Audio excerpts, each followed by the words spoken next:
Don't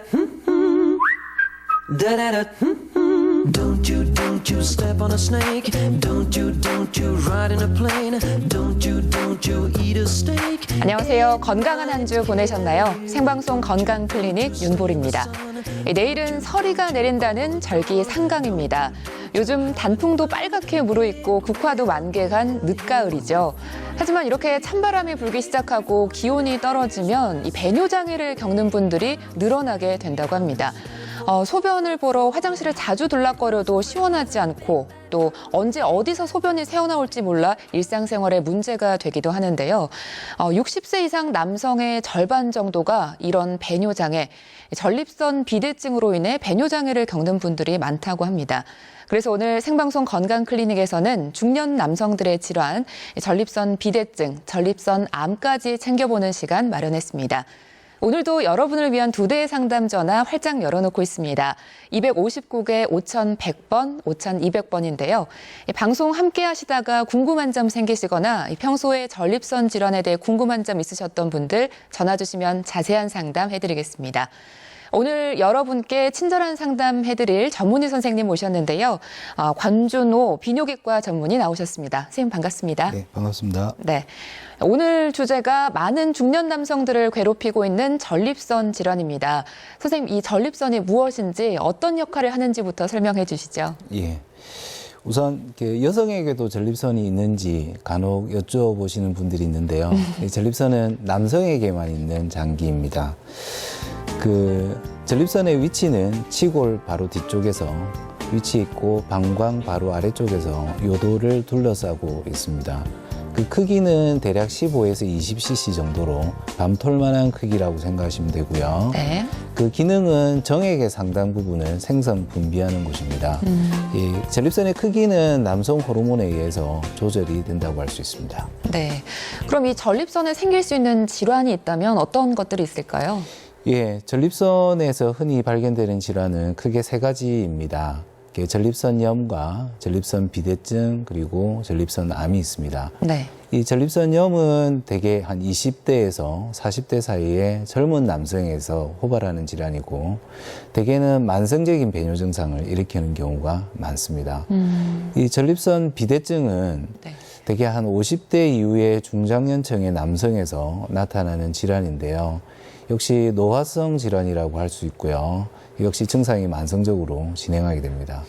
전립선암은 최근에 서구화된 식생활 등으로 인해서 급격히 유병률이 증가하고 있는 암종인데요. 네. 이게 조기에 이 임파절이나 또는 뼈 등으로 전이가 잘 되기 때문에 이 조기 진단이 굉장히 중요한 질환이라고 할 수 있겠습니다. 네. 전립선 비대증은 고혈압이나 당뇨병처럼 중년 남성들이 흔하게 겪을 수 있는 질병이라고 합니다. 전립선이 비대해져서 생긴다고 하는데요. 정확히 어떤 질환인가요? 그렇죠. 전립선 비대증을 보시면 전립선은 사춘기 이후에 차츰 증가하게 되는데요. 네. 30대가 되면 한 밤톨만한 크기가 되었다가 40, 50대에 남성 호르몬의 균형이 깨지기 시작하면서 차츰 증가하게 됩니다. 이 커진 전립선이 요도를 압박하기도 하고요. 또 방광을 직접 자극해서 여러 가지 증상이 배뇨 증상이 생기게 되는데 이것을 우리가 전립선 비대증이라고 부릅니다. 네. 전립선 비대를 보시면 오른쪽 그림을 보시면 정상과 전립선 비대증에 대한 단면 그림인데요. 그 차이점을 보시면 전립선 비대증의 경우는 이 전립선 크기가 전체적으로 커지긴 하지만 요도를 직접 둘러싸고 있는 가운데 부위가 바깥쪽 부위에서 상대적으로 비대칭적으로 커져 있기 때문에 요도에 대한 압박이 좀 심하고요. 네. 좌측 그림을 보시면 커진 전립선이 방광 하부 쪽을 직접 누르게 되면서 자극을 하게 됩니다. 또 이로 인해서 여러 가지 방광 자극 증상이 나타나게 됩니다. 네. 전립선 비대의 내시경 사진인데요. 네. 정상 전립선 요도 부위에서는 이렇게 문이 활짝 열려 있는 것이 보이지만 전립선 비대증의 경우에는 이렇게 이 커진 전립선이 요도를 직접 압박을 해서 이렇게 문이 좀 좁아져 있는 현상을 확인할 수 있습니다. 네, 정말 요도가 좁아진 것이 확연하게 보이는데요. 이렇게 전립선 비대증이 있으면 어떤 증상들이 나타나나요? 그렇죠. 전립선 비대증의 증상을 앞서 설명드린 바와 같이 커진 전립선이 요도를 압박하는 요도 폐쇄 증상과 그리고 커진 전립선이 방광을 자극하는 방광 자극 증상 2개로 나누는데요.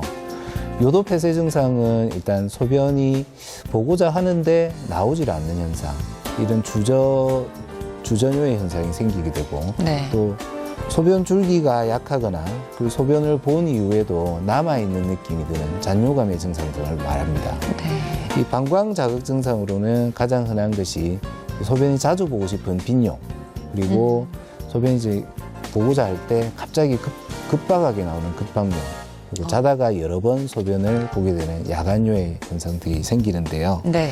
이런 전립선 비대증의 증상을 방치하게 되면 이 방광의 구조적 혹은 기능적인 2차적인 변화들이 생기게 되고, 이 때문에 소변 보시는 배뇨 증상이 좀 더 악화되게 됩니다. 심하게는 신장 기능의 악화까지도 생길 수가 있습니다. 네. 그 소변이 자주 마렵고 또 급하게 마렵다면 참 곤란한 경우가 많을 것 같은데요. 일상생활에 지장도 많이 줄 것 같은데 어떤가요?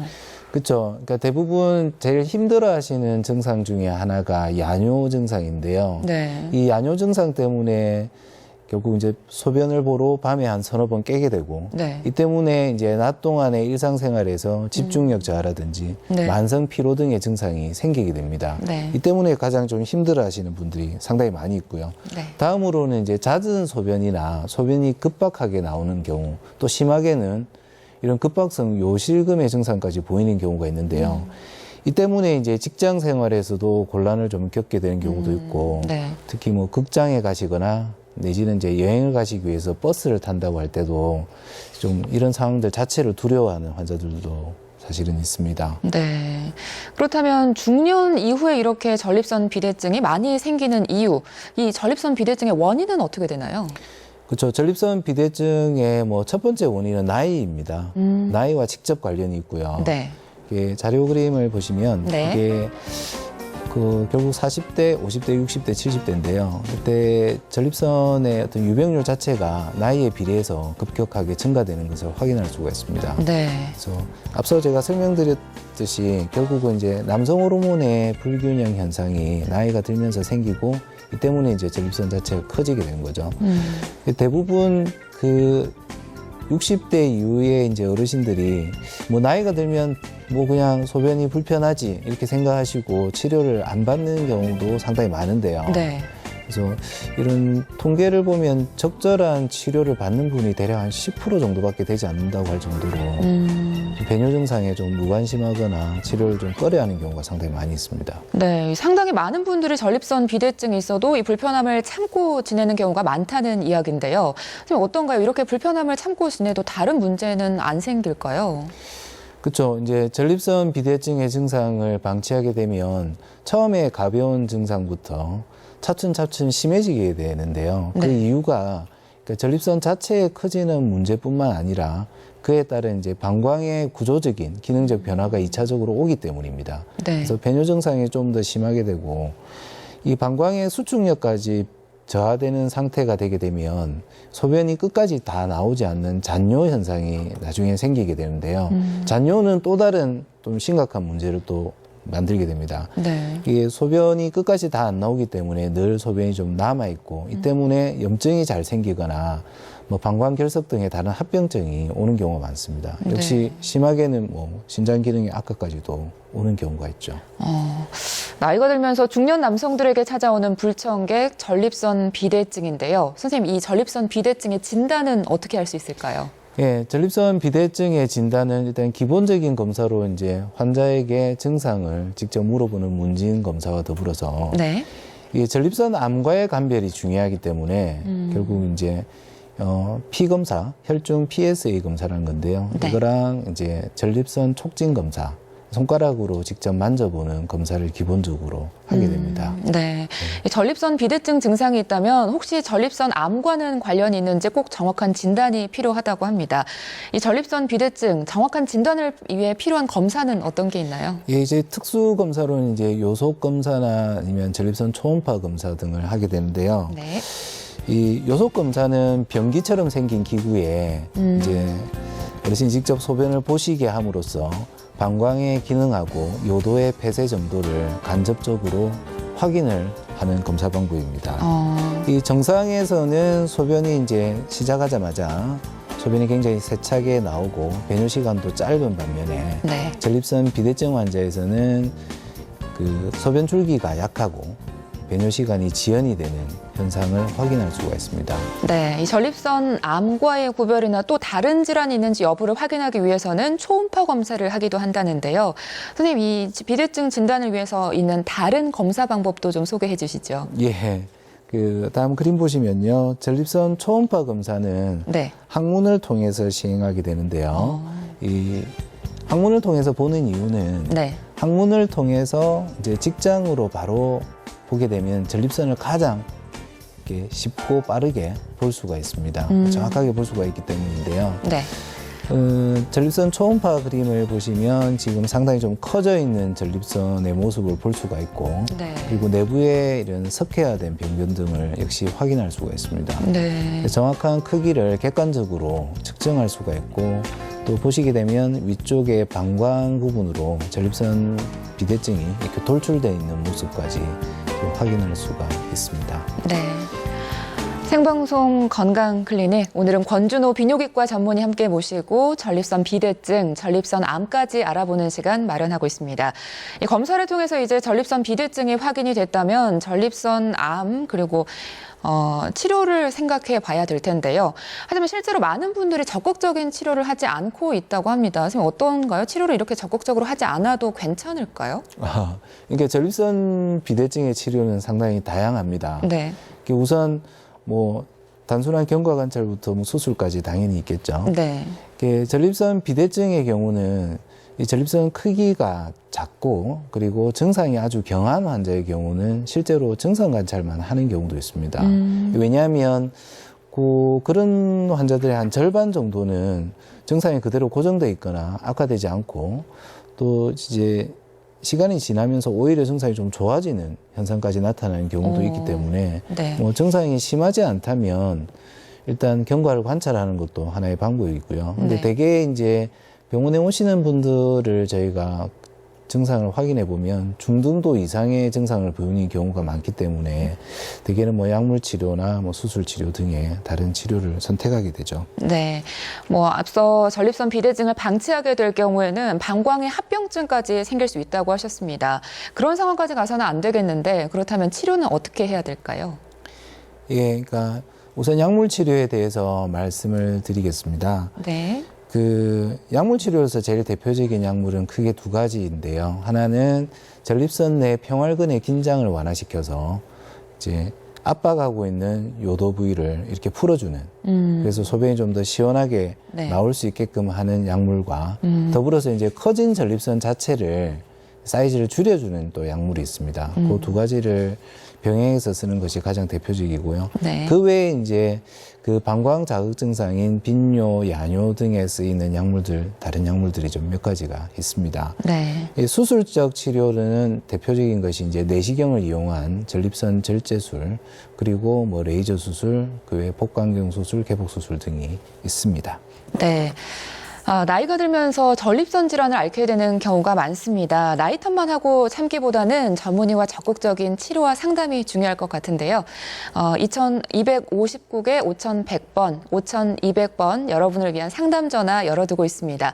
오늘 이 시간 함께 하시면서 이 전립선 질환에 대해 궁금한 점 있으시면 전화 주시면 자세한 상담 해보겠습니다. 지금 상담 전화 연결돼 있는데요. 지금 바로 연결해 보겠습니다. 안녕하세요. 예, 안녕하십니까. 네, 안녕하세요. 예. 예, 어떻게 불편하신가요? 제가 나이가 지금 69세입니다. 네. 예. 그런데 제가 전립선 있은 지가 한 3년 됐습니다. 그런데 이 약을 3년 전에 약을 처방을 선생님한테 받아가지고 네. 계속 지금 그 약을 복용을 하고 있는데 요즘 와서 가을철이 조금 되는 것 때문에 조금 전립선이 심해가지고 예, 소변을 하는 것 때문에 좀 기끝이 안 좋습니다.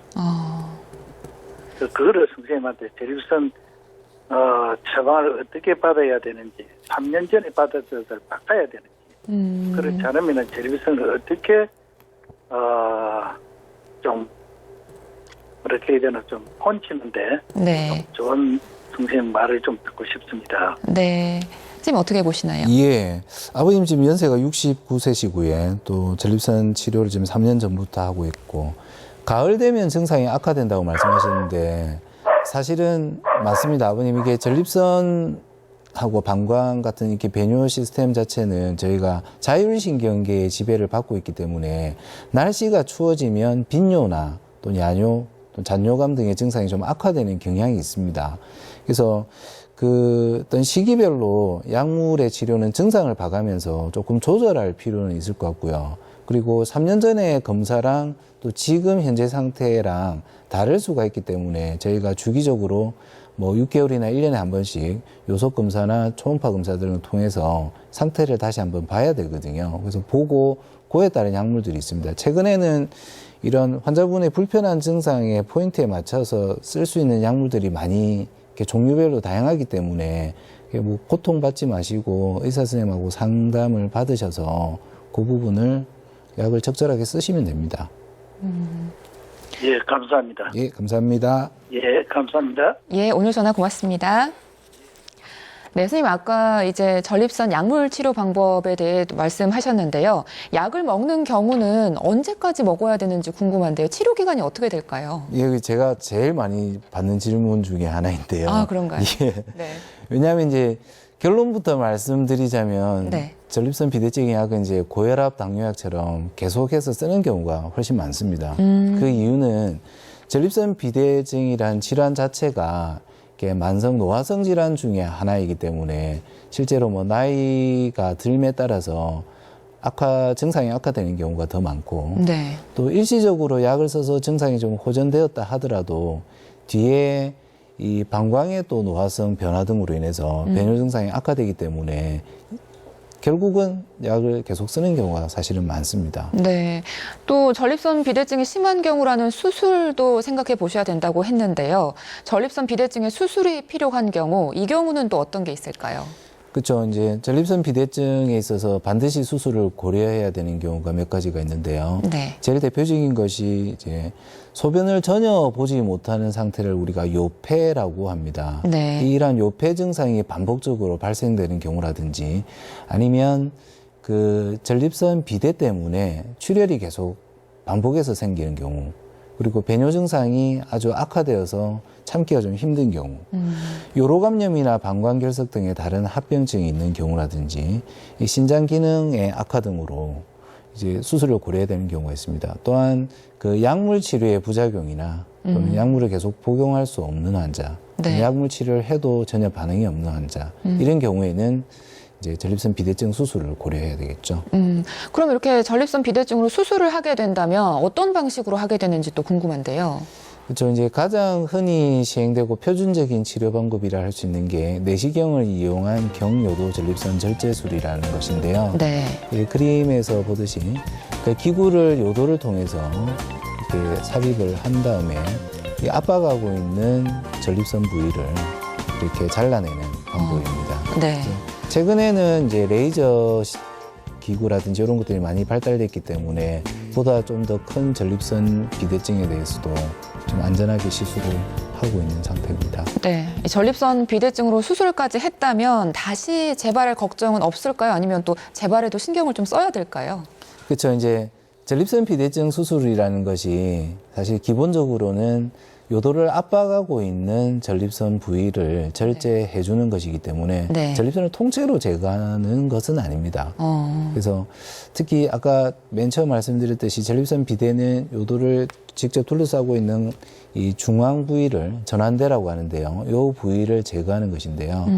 내시경 시술로 사실 이걸 완벽하게 제거하기는 힘들기 때문에 네. 대략 한 5년 정도가 지나면 10% 정도에서 재발할 수 있다고 합니다.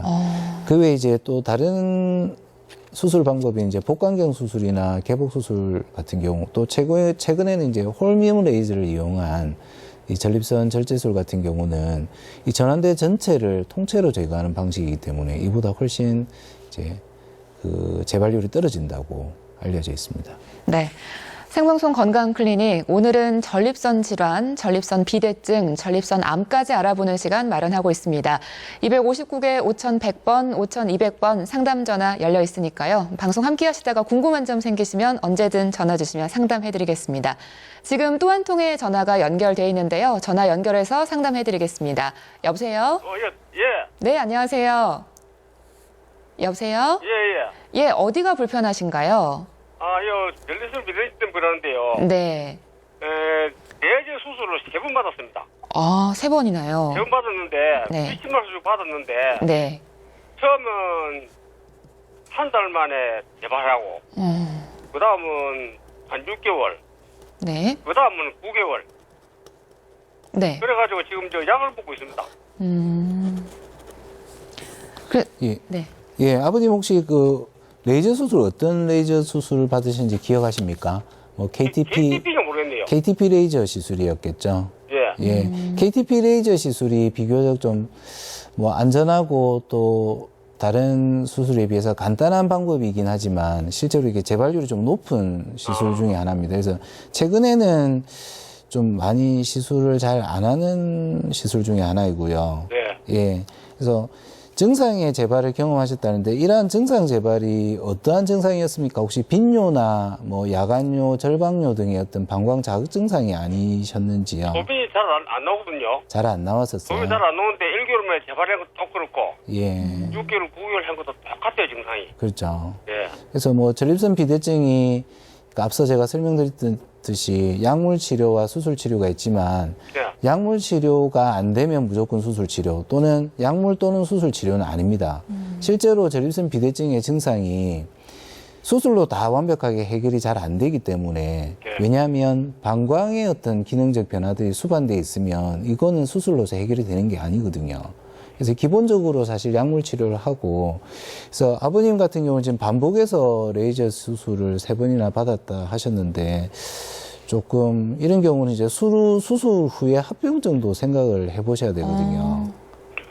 그래서 지금 뭐 요도가 좁아졌다든지 아니면 다른 합병증이 있는지 그런 것도 한번 볼 필요가 있을 것 같습니다. 지금 아버님. 63세 한번 했고, 예. 지금 내가 79살이거든요. 79살요? 예. 아, 예. 그래 이제 제보를 했어요. 아, 그랬었어요. 일단 이거는 한번 전립선 상태를 다시 한번 볼 필요는 있을 것 같아요, 아버님. 검사를 받아봐야 되는데요. 예. 네, 더 궁금하신 점 있으신가요? 됐습니다. 알겠습니다. 아, 예, 오늘 전화 고맙습니다. 고맙습니다. 네. 네, 다음 상담 전화 연결돼 있는데요. 전화 받아보겠습니다. 여보세요? 네. 네, 안녕하세요. 네. 예, 어떻게 불편하신가요? 내가 전립선 수술한 지 몇 년 됐는데 네. 며칠 전에 네. 거북해가지고 네. 병원에 소변이 아주 가늘게 나오해서 이제 요새 염증이게 해가지고 그 병원에 며칠 입원했다가 네. 한 3일 입원했다가 좀 나아가서 나왔거든요. 네. 나가서 거기에 약을 먹고 있다가 그거는 전문적인 이 비료기 가스 이 아니고 네. 병원이 아니고 그래 내가 그 동네 또 이제 전문에 내가 맨날 땡기대 주치의가 있거든요. 예. 근데 거기 갔더만은 그 약을 또 새로 처방을 이제 그 일주일 분을 해가지고 지금 먹고 있거든요. 먹고 있는데 네. 지금은 이제 그 약을 먹으니까 소변도 좀 많이 나오고 좀 네. 그 소변기도 많이 굵어지고 좋은데 네. 첫째는 얼굴이 이제 딴 데는 그래도 얼굴이 좀 저거는 뭐 부수간이 이게 그래요. 붓는 거세요? 그래서 딴 거는 내 얼굴 붓는 그게 좀 내가 걱정이 돼가지고 전화를 드렸는데요. 좀 어떻게 보시나요? 예, 아버님 그 약 드시고 나서 얼굴이 붓는 것 같아요? 아니 말고 해야지. 예. 그 전에부터 요번에 제 전립선 갈 때부터 이제 얼굴이 조금 부었는데. 네. 자고 나면 좀 붓고 조금 오후에 되면 조금 약간 빠지는 것 같고 그래서 내가 이 딴 데가 이상이 있는가 싶어서 내가 이 방송을 지금 보고 있거든요. 네. 예, 아버님 혹시 얼굴 말고 다리 부위는 어떻습니까? 다리에는 다리는 붙지 않- 괜찮고. 아, 그래요. 아, 내가 예. 지금 그리고 내가 지금 암 투병 중이거든요. 어떤 암으로 투병 중이십니까? 예? 어떤 암으로 투병 중이신가요? 대장암 그 수술은 제가 내가 한 2년 딱 됐거든요. 예. 근데 내가 그 뭐고 수술로 몇 번 실패한 바람에 예. 마취를 많이 하고 고생을 많이 했거든요. 예, 아버님 일단 저희 그 대장암 부분까지 제가 설명을 드릴 수는 없지만요. 그거는 예. 지금까지는 이제 병원에 한번 더 내원을 하는데 그거는 괜찮다고 하고 예. 아직까지는 이제 별 그거 없고 그런데 갑자기 그 소변줄이 약해지면서 배가 좀 이상해서 그 병원에 갔더만은 그게 절전에 그 염증이 됐다 하면서 그 소변을 뺀데 소변도 많이 노는 안 하고 그러고 나서 네. 며칠 그 병원에 있다가 나왔는데 그래가지고 지금 그 동네 그 비루피가 그 약을 처방받아 한 일주일 있다가 또 오락해서 지금 기다리고 있어요. 며칠로 있다가 하면 내원을 할 건데 예. 내가 제일 의심스러운 거는 뭡니까? 예, 아버님 저기 혹시 불편하신 증상이 그러면 약 먹고는 많이 해소가 되신 건가요? 조금 해소됐는데 예. 얼굴이 이제 붓는 게 제일 그렇죠. 겁이 그거는 나가지고. 예, 조금 다른 검사를 추가적으로 부종에 대한 검사를 해보셔야 될 것 같고요. 예, 그러셔야 될 것 같습니다. 우선 약물 잘 쓰시면서 예. 배뇨 증상을 조금 조절을 먼저 하세요. 이거 하고 얼굴 붓는 거는 어디서 오는 겁니까? 글쎄요, 지금 망상에서 오는 겁니까? 예, 다리 쪽에 붓지 않고 이런 걸로 봐서는 단순히 얼굴만 붓는다면, 그래서 이게 뭐 신장 기능이 악하나 뭐 이런 소변을 못 봐서 붓거나 그런 것 같지는 않습니다, 아버님. 그러니까 이제 제일 겁나는 게, 병원에서 그럽니다. 그 다리를, 보자 그래, 다리는 아무 이상이 있거든요. 네. 예, 그래요. 그래서 얼굴 붓는 게, 내가 젊을 때부터, 제가 젊을 때는 항상 그럴 때 젊을 때는, 술도 좀 하고, 했기 때문에, 남방송 가더니 술 많이 하면 안 된다. 그때는 이상해서, 네. 캔을 먹었는데, 예. 얼굴 붓는 건 별로, 땀 검사를, 어떤 검사를 해야 되겠는고, 글쎄요, 그건 내과 선생님하고 한번 상의를 해보시고 혈액 검사를 좀 해봐야 될 것 같습니다. 혈액 검사에. 네. 네, 가까운 병원에 가셔서 상담을 더 받아보시는, 정확한 진단을 받아보시는 게 더 좋을 것 같고요. 얼굴 붓는 거는 비뇨기과 가는 게 아니고 내과 가야 되겠네요. 네, 그렇습니다, 아버님. 내과에서 혈액 검사를 받아보시는 걸 추천한다고 하시네요. 네, 아버님 궁금하신 점 풀리셨나요? 예, 그래서. 네. 요 들어보면 심장 기능도 나빠진다 하고 콩팥도 망가진다 하고 그런 얘기가 큰일 나네요. 병원 가셔서 더 정확하게 검사 통해서 진단 받아보시는 게 더 좋을 것 같습니다. 예, 알겠습니다. 예, 오늘 전화 고맙습니다. 예. 네. 네, 생방송 건강클리닉 오늘은 권준호 비뇨기과 전문의 모시고 전립선 비대증, 전립선 암까지 알아보고 있는데요. 선생님, 이 비대증이 생각보다 아주 흔한 질환입니다. 선생님, 이걸 혹시 예방할 수 있는 방법이 있을까요? 예, 이게 전립선 비대증이 이제 그 고지방, 고콜레스테롤의 음식하고 관련이 좀 많기 때문에 네. 육류의 섭취를 가급적으로 좀 줄이시고 야채나 과일, 생선 등의 섭취를 늘리시는 게 좋습니다. 네. 이 비만과 또 관련이 있기 때문에요. 정상 체중을 유지하도록 노력하시고 특히 내장 지방을 줄이도록 운동을 열심히 해야 되겠죠. 네. 전립선 비대증이 있는 분들이 평소에 주의해야 할 점, 지켜야 할 수칙 같은 건 있을까요? 그렇죠. 이제 가장 주의해야 될 점을 한 2가지 정도만 제가 말씀드리고 싶은데요. 네. 이 전립선 비대증 환자에서 가장 꺼려하는, 만나고 싶지 않은 증상이 이제 소변이 전혀 나오지 않는 요폐 증상입니다. 아. 그래서 전립선 비대증 환자에서 소변이 전혀 나오지 않는 증상이 한 두 가지 경우에 좀 많이 발생합니다. 네. 첫 번째가 이제 과음하시면서 소변을 너무 오래 참는 경우인데요. 아. 이게 과음을 하시게 되면 수분 섭취량이 늘어나게 되고 또 이 방광의 충만 감각 자체가 떨어지기 때문에 네. 방광이 이제 과도한 팽창을 하게 되는 경우가 있습니다. 네. 그렇게 되면 방광 근육 자체의 수축력이 급격하게 떨어지고 이 때문에 소변을 전혀 못 보는 상태에 빠질 수가 있습니다. 네. 이 두 번째로는 이제 감기약을 복용하시고 나서 소변을 전혀 못 보는 경우가 들어 있는데요. 왜냐하면 감기약 성분 중에 이 방광 수축력의 저하를 가져올 수 있는 성분이 있습니다. 그래서 그 감기약 처방을 받으실 때는 이 전립선 비대증으로 내가 치료를 받고 있다라고 의사에게 반드시 이야기를 하시고 그런 부분을 주지를 시켜서 처방을 받는 것이 좋을 것 같습니다. 네. 이 전립선에 나타날 수 있는 질환 중에 가장 두려운 질환이라고 하면 아무래도 전립선 암일 텐데요. 선생님, 이 전립선 암은 어떤 질환인가요?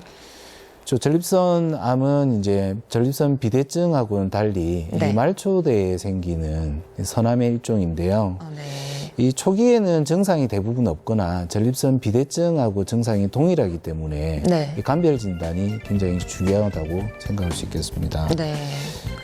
그래서 처음 이 자료 화면을 보시면요. 네. 초기에는 이렇게 전립선 내부에만 존재하는 것이 보이지만 네. 이게 이제 후기가 되면 이게 정낭이나 그다음에 전립선 피막을 뚫고 주위에 있는 뼈 그리고 임파절 등으로 전이를 하게 되는 것이죠. 네. 최근에는 이 전립선암이 점차 늘고 있다고 하는데요. 발생률이 어느 정도나 되나요? 미국에서는 전립선암이 사실 남성암 발생률이 1위에 해당되는 질환입니다. 네. 우리나라에서는 한 5위 정도로 지금 돼 있고요. 네. 위암, 폐암, 간암, 대장암에 이어서 5위로 기록돼 있지만 네. 다음 화면 보시면 이 전립선암의 발생률 변화를 보시게 되면 네. 다음 화면 볼까요? 네. 그 위폐 간암의 경우는 이제 발생률이 차츰 감소하는 추세에 있지만 네. 오히려 전립선암과 대장암은 늘어나는 추세에 있죠. 그렇네요. 특히나 이제 전립선암의 경우는 가장 어떤 이 변화율에서 상승 변화가 좀 큰 것으로 되어 있습니다. 네, 이렇게 전립선암이 크게 늘어나고 있는 만큼 관심과 주의가 필요할 텐데요. 선생님, 이 전립선암의 원인은 뭐라고 볼 수 있나요? 그렇죠. 이제 전립선 비대증과 마찬가지로 전립선암의 원인은 1번은 이제 나이입니다. 그 다음으로는 이제 그 가족력과 뭐 다른 기타 원인들이 있겠지만 이 전립선암은 45세 이전에는 상당히 좀 드문 편으로 되어 있고요. 네. 대개 60세 이후에서 발병 유병률이 이제 증가하는 것으로 알려져 있습니다. 이 전립선암에 가족력이 있는 분은 이제 정상에 비해서 한 3배 정도 높다고 알려져 있고요. 그 외에 이제 흡연, 비만, 음주 와 관련이 있습니다. 네. 그런데 전립선암과 전립선 비대증 증상이 비슷하다고 하던데요. 정확한 진단이 무엇보다 중요할 텐데 진단은 어떤 식으로 이루어지나요? 그렇죠. 전립선암은 우선 이제 가장 중요한 것이 그 혈중 PSA 검사라는 것인데요. 이거랑 이제 그 손가락 촉진 검사로 네. 암이 혹시 의심되는 부위가 만져지는지 이걸 확인하는 것이 가장 중요합니다. 네. 이런 두 가지 선별 검사로 의심이 되는 경우에는 네. 이제 전립선 초음파를 이용한 조직 검사를 일반적으로 시행합니다. 조직 검사를 시행한 이후에 전립선 암으로 확진이 되었다면 네. 이제 MRI나 뼈 스캔 검사 등을 통해서 이제 병기 결정을 하게 되죠. 이렇게 전립선암으로 진단이 된 경우라면 앞으로 치료는 어떻게 해야 될까요? 그렇죠. 전립선암의 치료는 사실 이제 고려해야 될 것이 여러 가지가 있습니다. 우선은 이제 그 암의 병기에 따른 이제 치료가 있겠고요. 또 환자의 나이나 기대 여명에 대해서 충분히 고려해서 하게 되는데요.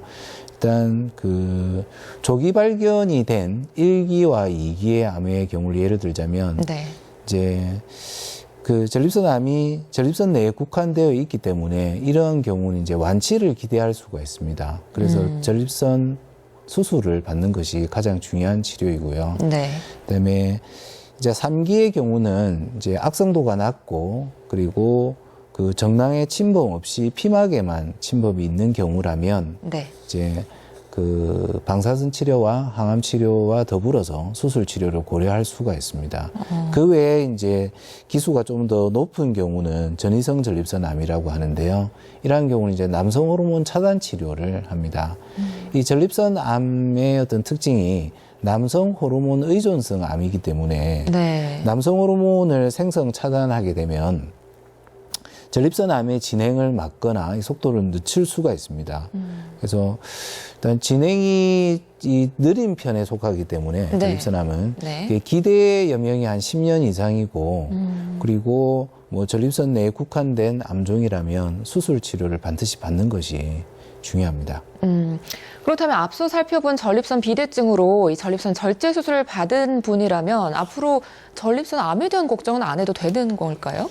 그렇죠. 이제 전립선 비대증하고 전립선 암이 사실 좀 다른 질환이듯이 네. 발생 부위도 또 차이가 좀 있습니다. 전립선 비대증은 이제 요도를 직접 둘러싸고 있는 전환대에서 주로 생기고요. 전립선 암은 말초대에서 주로 생기기 때문에 네. 대개 이제 전립선 비대증 수술이라는 것이 전립선을 이렇게 통째로 다 드러내는 수술은 아니고요. 네. 이 압박하고 있는 전환대를 위주로 수술하기 때문에 그래서 전립선 비대증 수술을 받았다 하더라도 역시 말초대는 그대로 살아있고 또 그렇기 때문에 이제 한 1년에 한 번씩 정기검진 형태로 전립선 암에 대한 검사를 받으셔야 됩니다. 네. 생방송 건강클리닉 오늘은 전립선 비대증 그리고 전립선 암에 대해 살펴보고 있는데요.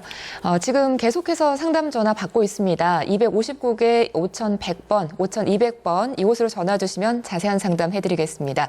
지금 상담 전화 걸려와 있는데요. 전화 받아보겠습니다. 여보세요? 여보세요. 네, 안녕하세요. 수고하십니다. 네, 어떻게 불편하신가요? 저는 야간노 때문에. 네네. 있습니다. 네. 지금 불편한 거는 야간노 보통 하루 저녁에 2번, 3번 정도는 2번 아니면 3번 일나거든요. 네. 보통 그전에는 2시간 간격으로 주로 일어나다가 그 TV 내가 건강 프로를 많이 보는데 보니까 네. 그 자욕을 많이 하라 쌓았어. 아침마다 자욕을 한 10분간 하거든요. 네. 그러면 요새는 조금 한 3시간, 2시간 반에서 3시간 정도까지도 갈 때도 있고 그러고. 그런데 그게 뭐 비뇨기과 다니면서 약도 여러 군데 다니면서 약도 많이 먹어보고 여기는 합천인데 그 창도 다니보고 진주도 다니보고 여러 다녔는데 그게 아무 호가가 없어요. 아이고. 그렇죠. 아버님 그 야뇨 때문에 많이 고통을 받으시는 분이 상당히 좀 많습니다. 잘 나오는데. 그렇죠. 예.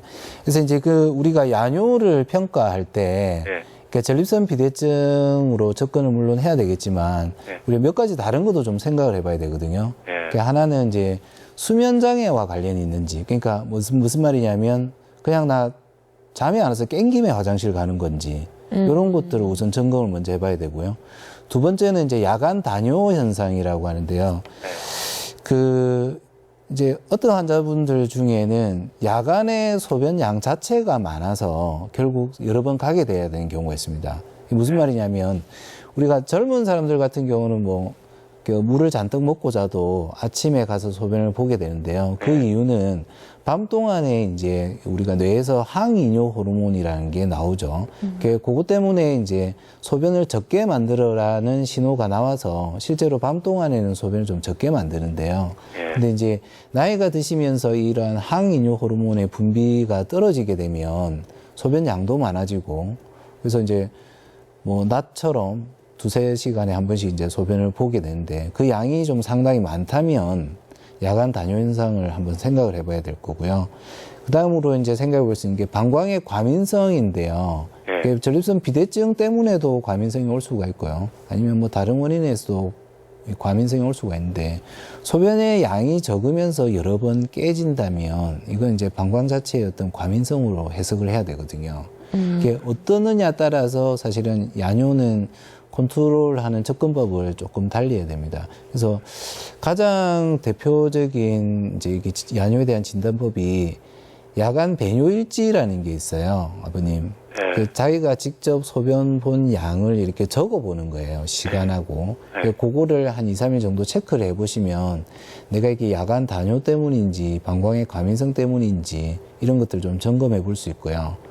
수면 장애가 있는지 없는지도 좀 상당히 중요한 포인트입니다, 아버님. 그런데 여보세요. 네. 네. 그런데 그 종합 검진해가 이거 복부 초음파를 해보면 신장이고 방광에 아무 이상이 없다 그던데 전립선이. 그렇죠. 예. 초음파나. 아, 그렇죠. 초음파로 우리가 기능을 다 살펴볼 수는 없기 때문에요. 네. 그렇습니다, 아버님. 더 궁금하신 점 있으신가요?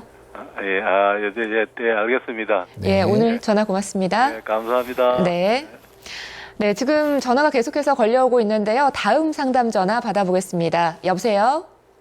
여보세요. 네, 안녕하세요. 수고 많으십니다. 예, 어디가 불편하신가요? 저는 네. 1년에 2년 전부터 1년에 한 번씩 비대증이 있는 거 이걸 검사를 학문으로 해서 한 번 받아봤거든요. 네.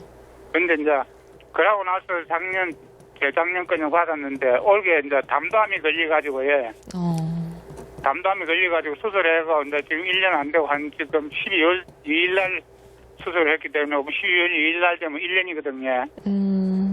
그런데 네. 예, 그런데 이제 지금 소변을 하게 되면 끝에서 조금 뭐 뚝뚝 떨어지는 그게 현상이 나타나서 한번 알아보려고 그래요.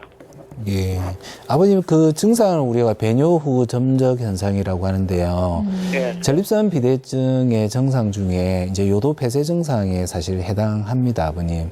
그리고 이제 1년에 한 번씩 검사를 받으신다고 하셨는데요. 상당히 잘 하고 계시고요. 그래서 지금 뭐 시간이 괜찮으시다면 근처에 비뇨기과 가셔서 전립선 비대증에 대한 검사 한번 더 받아보시고 요속 검사 이런 걸 통해서 방광 기능을 좀 간접적으로 평가하는 검사 등이 있거든요. 이런 거랑 초음파랑 한번 받아보시는 게 좋을 것 같습니다, 아버님.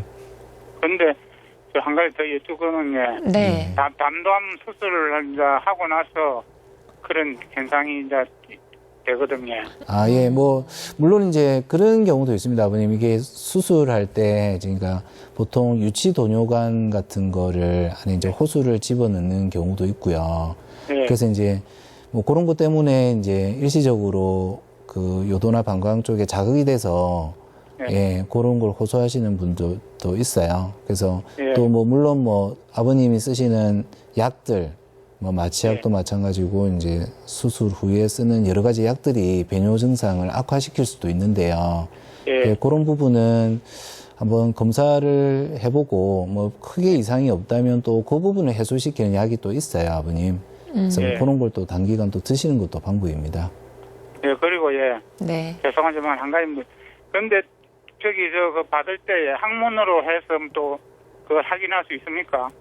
아, 예. 보통은 전립선은 일반적으로 이제 경직장 초음파. 알아보러 갈 때 학문으로 하던데. 예, 맞습니다. 경직장 초음파가 정확하기 때문에 그쪽으로 검사를 많이 합니다. 그래, 그때 보니까 무엇이 조금 나이 대해서는 뭐 아직 괜찮다고 조금 무엇이 넓어졌다고 뭐 그런 말을 하던데. 아, 예. 그럼 아마 괜찮으시다는 말씀인 것 같습니다. 예, 그럼 1년에 한 번씩 그걸 받아봐야 되겠네요. 예, 아버님. 예. 네, 고맙습니다. 오늘 전화, 예, 네. 고맙습니다. 고맙습니다. 네. 예. 네, 계속해서 상담 전화 한 통 더 받아보겠습니다. 여보세요? 예, 네, 안녕하세요. 예, 저는 예. 70살 먹는 사람인데요. 네. 1년 반쯤 됐는데, 네. 병원에 가니까 전립선 암이라 했어요. 그래서 그에 따른 약을 갖다가 지금까지 호르몬 주사하고 지금 받고 있는데, 네. 지금 소변이 그게 저녁으로는 잠을 못 자겠어요. 계속 이게 소변이 마렵고 이래가지고 네네.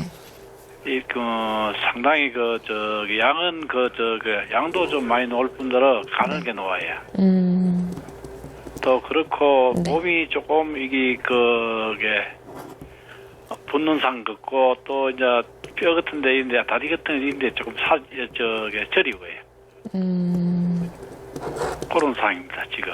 예, 아버님, 지금 연세가 70살이시라고 하셨죠? 예. 아버님, 그때 진단 당시에, 죄송하지만 병기가 어느 정도 되는지 혹시 아시는 바가 있습니까? 그거는 아직까지 내가 그걸 기억을 못해, 병기가. 못하시겠습니까? 아버님, 혹시 뭐 뼈로 전이가 됐다는 말씀? 예, 그런 이야기 들었습니다. 폐까지 전이가 됐다. 폐까지요? 그래서 약물하고 지금 이게 병행해서 먹는데. 예. 지금 치료받으신 지는 그러면 1년 되신 거예요? 한 1년 됐어요. 그렇죠. 그러니까 지금 아버님의 경우는 이제 전이성 전립선 암에 해당하고요. 이런 경우 이제 뭐 표준적인 치료 방법이 항호르몬 요법인데요. 남성 호르몬 차단 치료죠. 네. 남성 호르몬 차단 치료는 지금 뭐 여러 가지 증상을 좀 많이 완화시키거든요. 커진 전립선 크기도 많이 줄일 수 있고 또 뼈로 전이된 부분도 이렇게 암세포를 많이 이렇게 죽여주기 때문에 그래서 이게 지금 받으시는 치료가 가장 이제 이상적인 치료가 맞습니다. 맞고 지금 불편해 하시는 증상은 이제 야간 빈뇨 현상인데요. 네.